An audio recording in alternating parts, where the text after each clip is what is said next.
Alright, I repositioned it a little bit, that way I'm not shaking the camera. Alright, so let's bang that.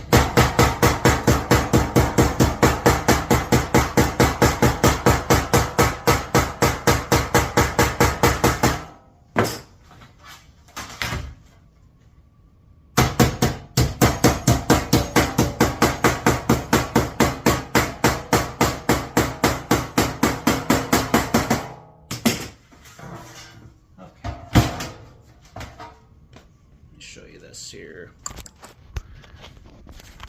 So let's back that up. So you can see my angle on the front here. So when I bend this guy, I need to make it so the front, when it's bent down, matches that profile, and then my inch underneath matches. So, you know, it's going to go on like this. So I need to make sure I bend it properly. Let's go back over to the brake.